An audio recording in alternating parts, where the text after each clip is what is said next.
This is Morten from INKISH TV, and today I have actually a very special guest to me because I think that some will say that he is controversial. I would say that some might think of him as a very experienced specialist in the printing industry. Some will even think of him as a very good communicator. And beside that, which I kind of agree to, I'm also very proud that my guest today is our country manager, CEO of INKISH DACH. DACH, for those who don't know that, that's Deutschland, Austria and Switzerland. And his name is Andreas Weber. So Andreas, welcome to Over the Skype. Thank you, Morten. What a great day today, and it's a great honor for me to be your guest. Yeah, I think I'm hopefully a great conversation for sure. Yeah, I think I'm more honored than you because one of the reasons that we got to know each other is because you have been a very good user of some of our tools like INKISH News, and I know that you have also both shared and commented on some of the INKISH TV things, and that was basically how we got to know each other. How did you find INKISH the first time? I think by chance, it's maybe many years ago. And when I went to trade shows around the globe, I always was watching you, seeing you from behind, because you were running so fast to catch up the next interview partner. And basically it was, you got my attention last year during Hunkler Innovation Days because of your great comment you published afterwards. Okay. And I had the pleasure to relate to you since that time, and I also made you part of my value publishing universe in quotes. Yeah. And we exchange ideas, we exchange opinions, and it was wonderful. And when you started, I think in August with a beta phase of INKISH News, I was amazed because it was the first time that I could see, oh, this guy, he got it. It's a platform which allows that everybody of us could contribute, and this is a great idea to have a common publishing platform to spread out all of our good messages, opinions, and maybe also critique. Yeah, sure. And that is, one of the things that I wouldn't think I have planned. I haven't planned it. I would say is that INKISH News has become, less of. When we started it, it was because I was basically sick and tired that almost every other media in the printing industry was bringing press releases almost as if it was original content produced by themselves, which all of the people in the press know that it is not. So I thought that, okay, if we have a platform where people can put all the press releases, all the case stories, all the product news and information, then we could focus on stories that are more important. So, but that has actually changed a little bit because I think also thanks to you and to some of the people that you have introduced me to, INKISH News has become, in a very short time, a media where we get a lot of people that ask us to also make stories and create stories that have critical angles to the industry. And I think that is also something that you like, not to be critical, but to take the discussions in open, right?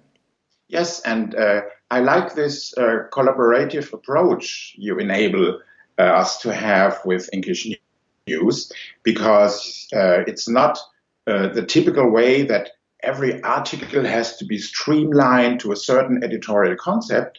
It's open, it's free, it's available, it's in the basis, it's a freemium service, which is very unusual. Yeah. And so congrats, and you are winning my heart with that, because as an analyst, most of my work in the last 25 years was something like non-disclosure. It was secret. And so I, for myself, discovered a way by setting up blogs and blogging, and also using Twitter and LinkedIn, just to spread out ideas. And the idea is not to become a hero of having the biggest reach. That if you have good content, that just happens. It's about sending out your message, spread it, have the right hashtags, and all of a sudden you get in touch with people you would have never known. And that is what have I wouldn't say that have made you famous, because you have been writing books, you have been editor of a magazine, you've been part of the industry for many years. So we dig a little bit into the content creation part of it. Can you, to the audience, give a brief summary about who Andreas Weber is and what is it you do besides being INKISH DACH? Okay.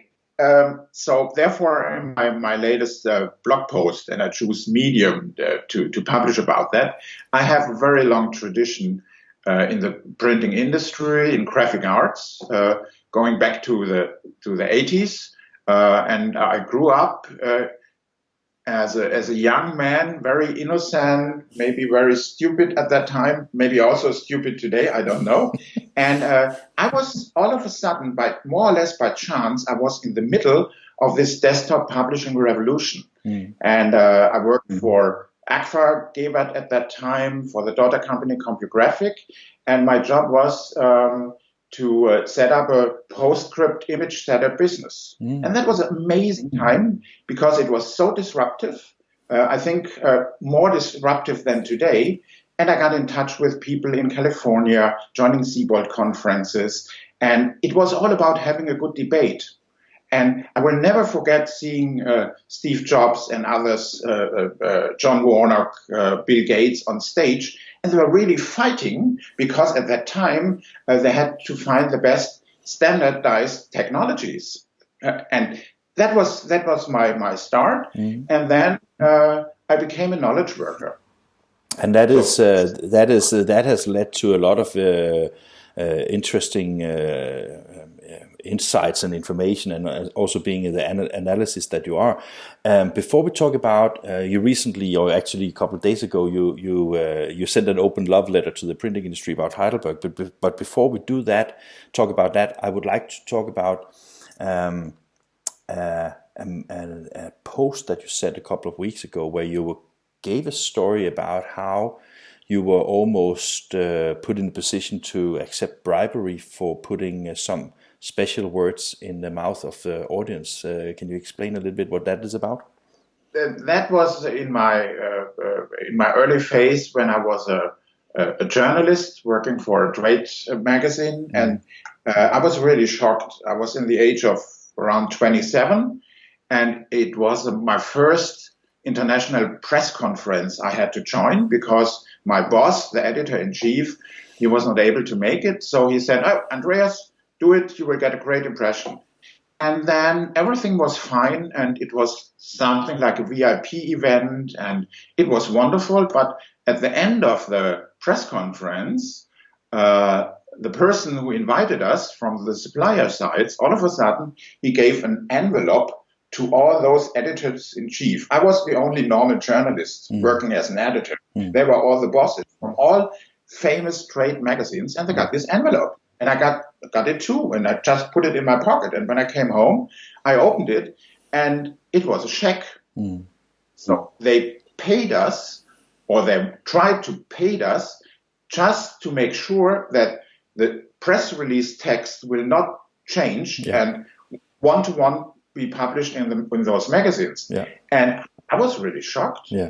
The reason why I wanted to just let the audience listen to this story is because I think that it has, what I learned from you talking to you, is that has influenced you more than maybe most people think of, because that has given you a critical view to all news that is published in the world, I guess.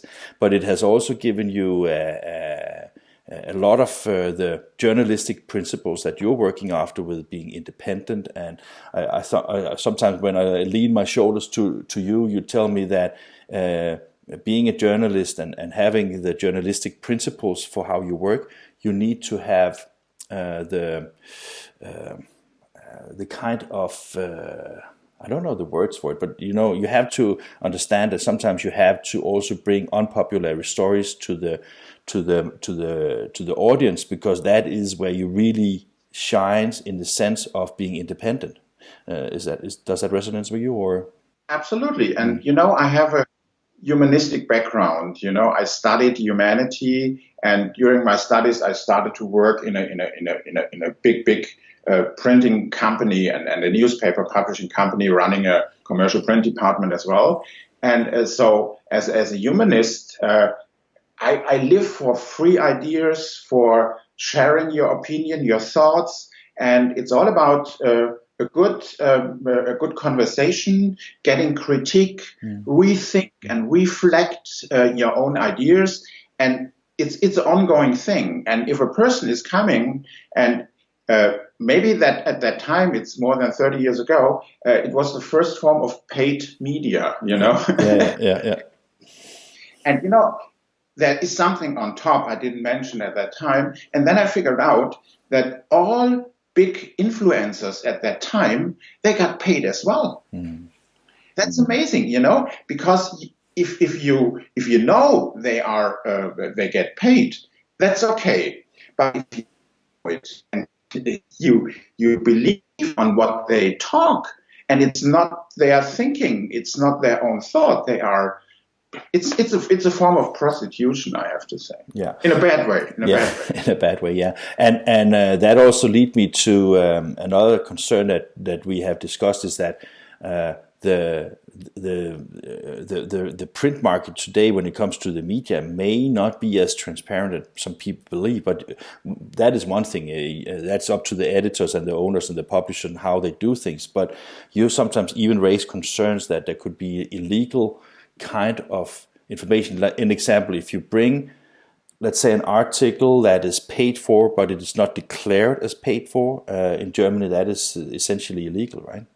Yeah, absolutely. Yeah. And that happened in the past for many, many years in very famous magazines. And I think the publisher, he didn't know that, but some of his editors, they got paid for copy and paste and claim it with their own name. They got paid for that. And this is illegal. Yeah. And that is that leads to another story that you also I think that was your April's Fool's article that you brought both on INKISH News as well as on Value Trend Radar, is the fact that maybe not paid for content, but we have seen, for example, with the article about Sabine Gelderman from Drupa talking to the industry about why they had to postpone the 2020 edition. Both you and I figured out that it appeared in many different media, but not with Drupa as the center of it. And that is, I wouldn't say that it's critical from that perspective, but I think it's like fooling your audience, basically. Yeah, it's not very honorable. Yeah. And maybe those people doing that, they have the problem that their income stream from advertising went down, so they don't have the time, they don't have a good reason for creating their own content, because to publish and write, it's very time intensive. Yeah. It eats your time. Yeah. But that is for me the challenge. To take the time in special moments, and when I go back the last 4 weeks, since we have that lockdown, I'm so productive. I've written more or less 2 different books in that time. Having ideas, for me, it's a way to express myself and also to get a clear thinking. To write a book, it's the best way for having the best mindset you need. When you look at, the reason why I try to bring these stories forward in our conversation is I think that also, writing, sharing films and articles and opinions, for example, about Heidelberg, has... I think it has given to INKISH has been phenomenal, because we have got because we published this film interview with Peter Sommer from Earlanders. I think that has been a blockbuster for INKISH, and I've been surprised how many people were interested in listening to it and also engaging both publicly and privately with us afterwards. But some of the bad tongues in the industry may think that your interest in in the stories about, for example, Heidelberg, is way more about getting more traffic to Andreas Weber, so you can become even more famous and fuel your social media economy. What is your opinion about that kind of criticism? It's a good point, and maybe people can get that idea if they don't know who I am and what I do. I have based on those experiences I made in the past, I have a very strong value system. And therefore, in 2007, I created a company, and the name of the company is ValueCommunication. And it's based really on my value system with that humanistic background. And what I want to do is, I have a lot to do with people in the hardware and software business. And my idea was, we need also brainware. Mm-hmm. And so part of my business is, I call it rent a brain.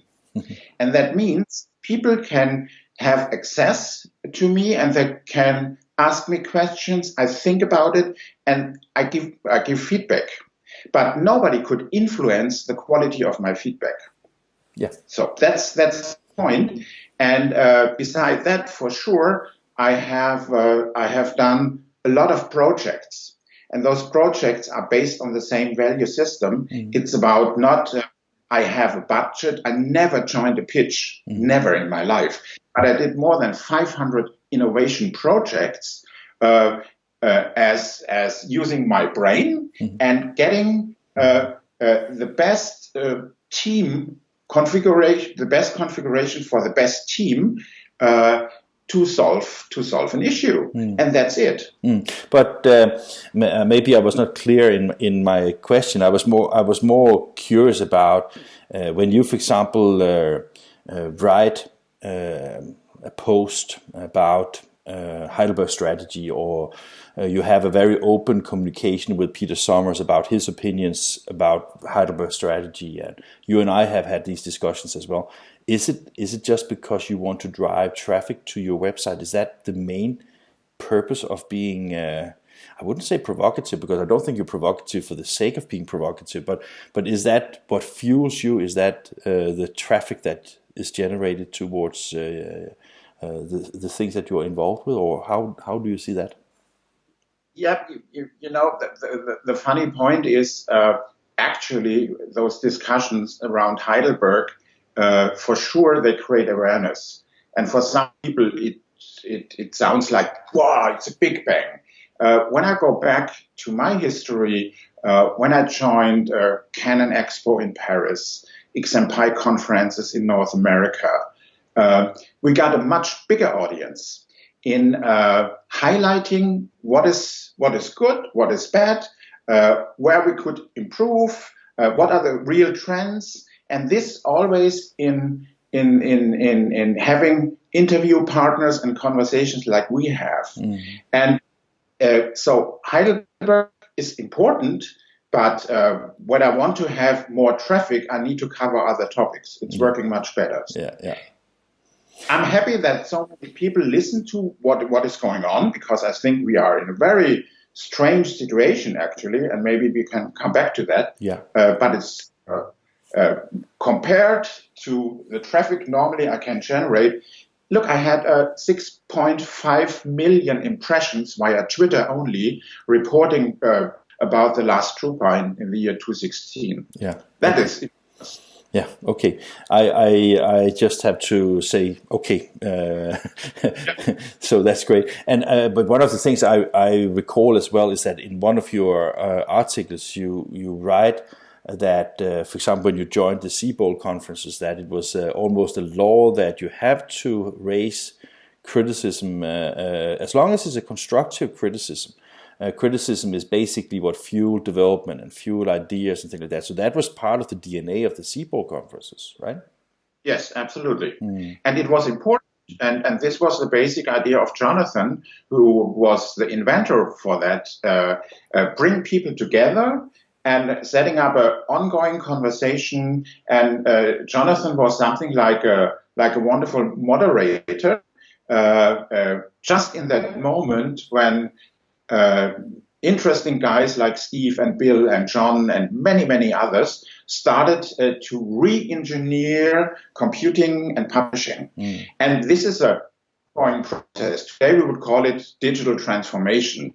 At that time we called it desktop publishing and personal computing and that, But it changed the world. You cannot do it on your own.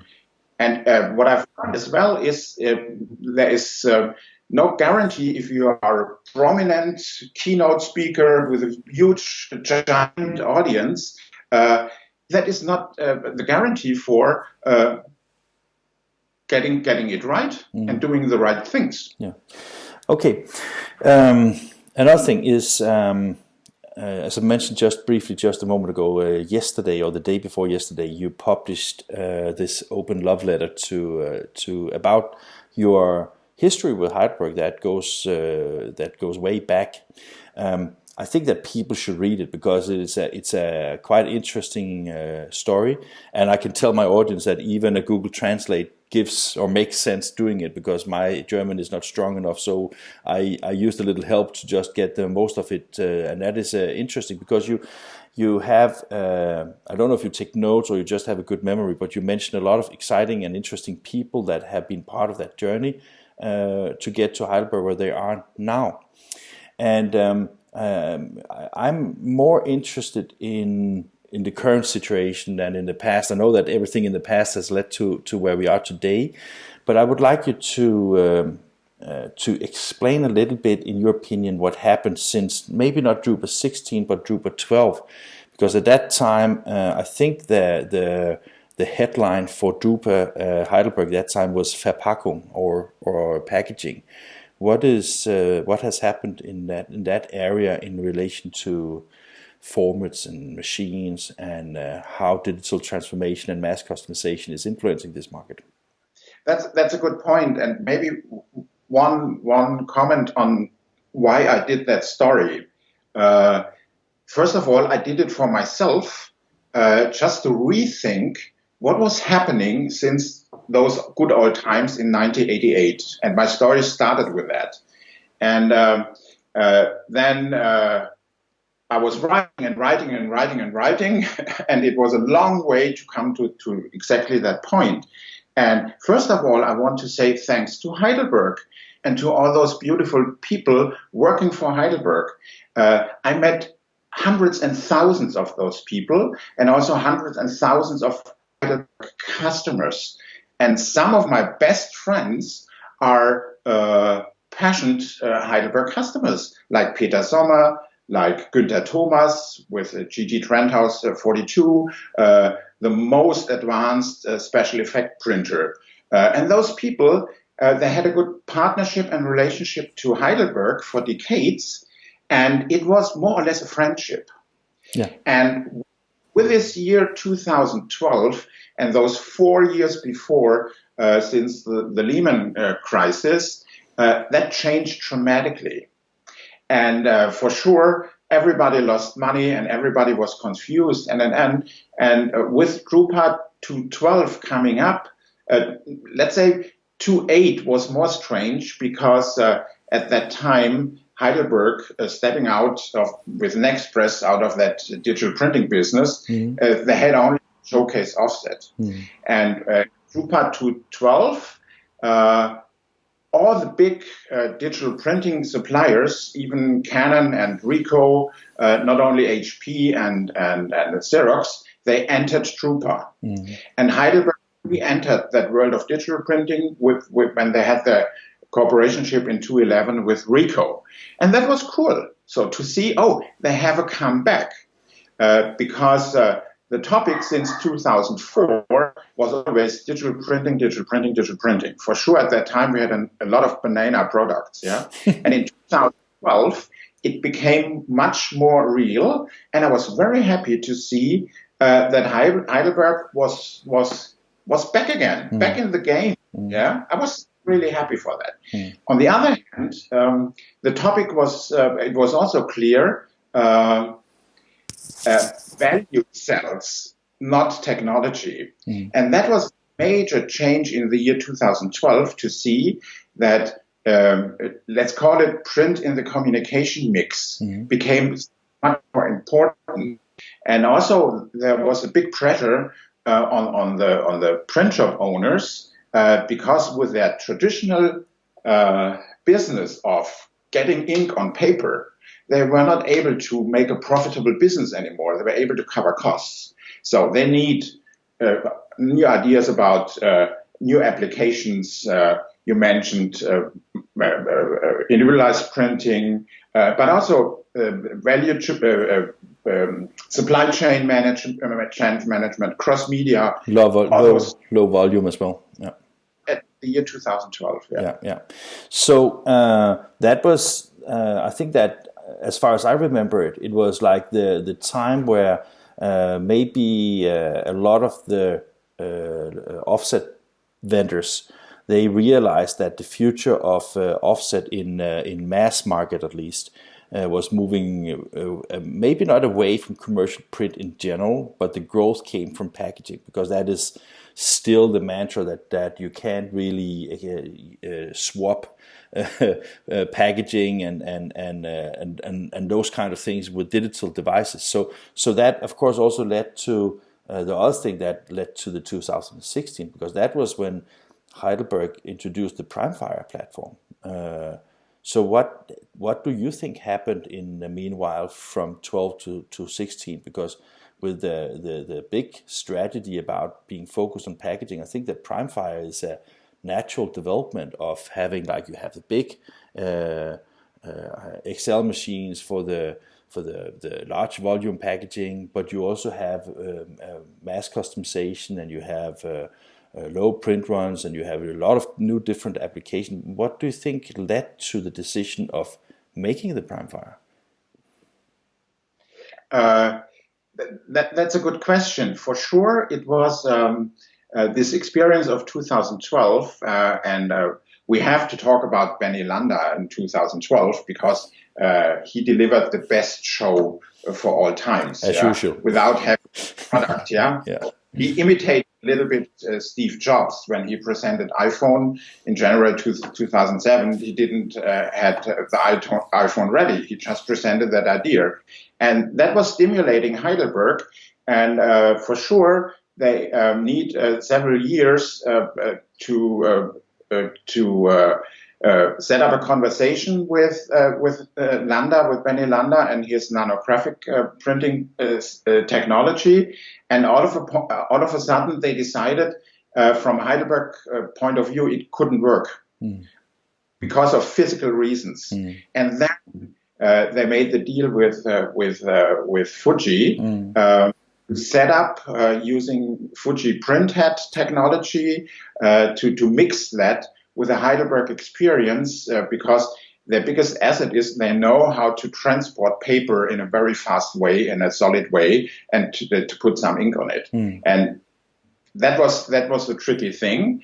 And Stefan Blenz and his teams, they did really a great job, but the perspective was still the perspective of a machine manufacturer. Yeah. And maybe that was the mistake, because they didn't have certain applications in mind. They had in mind, we as a machine manufacturer, we now showcase the professional world the beauty of inkjet technology. And normally, you would do it the other way around in this digital printing world. You just think about what is a cool killer application for packaging or whatever. I mean, HP did a great job in the very first step, addressing brand owners and talking to brand owners like Coca-Cola and many others. How could you benefit from individualized printing, from digital printing in special environment? And that works. And then HP was so clever and smart to configure their technologies to develop new things, maybe also new inks, whatever. And Heidelberg did it in the, let's call it the traditional way. And maybe that's a reason why at least they failed, because also the cost structure they have coming out of the Speedmaster world, you can never realize manufacturing of inkjet system with this cost structure. And that leads to two kind of funny conclusions, what I would say, because one thing is that the Primefire is using the same printhead as the Lander machine, which is like kind of fun to think of, that two machines that are basically using the Samba printheads have such a different approach and such a different also appreciation from the market, because I think that the free PR that Lander has got from being at Drupa exceeds the cost of being at Drupa, because everybody is just looking and watching to what they are doing. And the second funny thing I was just thinking of is that when Peter Sommers in the interview I did with him is criticizing Heidelberg for not having a digital mindset, that is totally aligned with what you're saying right now, that they did it from a hardware manufacturer's perspective rather than from an applications perspective, right? Yeah. And at that time, it just came in my mind. Starting with the year 2012, between 2012 and 2016, we discussed in certain expert groups what is the beauty of inkjet printing, and so it was not to have, as we know it, a big machine running, covering high volumes. It was about having a new way to find the best individual configuration using certain elements. Like the best printhead developer is not the best ink manufacturer. And at that time, we figured out, there are some players with good heads. There are some players with a good ink, but the bottleneck, for example, is if you have to render data, if you have to rip data. So get out of that. How could we make it to print HTML data? That was really a hot topic right in that time. And I know a company in Hamburg, and they do the best inkjet production systems you can imagine, and it has nothing to do with the Heidelberg approach, because they are system architects. They decide who is able to deliver the best components, and then as system architects, they configure the system. Fantastic and exciting times. The open love letter, as I said before, I really like it because it puts things a lot in perspective about the time that has passed by, and also I think it's quite interesting because of all the people that have been involved in Heidelberg since it was a 5 billion euro company till where it is now.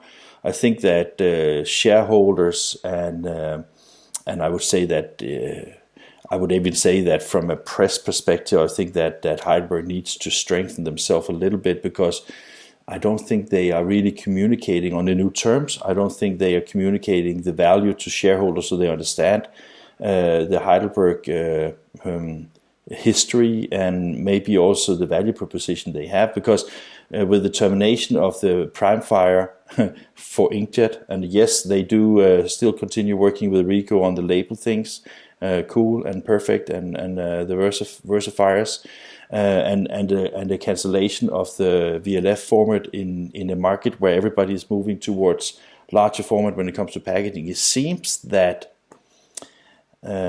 that the next chapter that you're going to write in your saga about Heidelberg, that is quite interesting. What very briefly, because we're running out of time, but what is your take on the next 2 years' time for Heidelberg?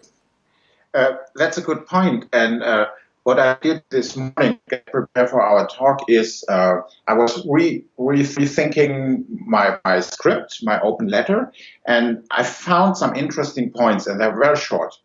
And because of the fact that I got amazing feedback from all over the world, people commenting my text, my open letter, and also sharing their own ideas. And the big question is why Heidelberg is giving up his leadership. That's a fact right in the moment.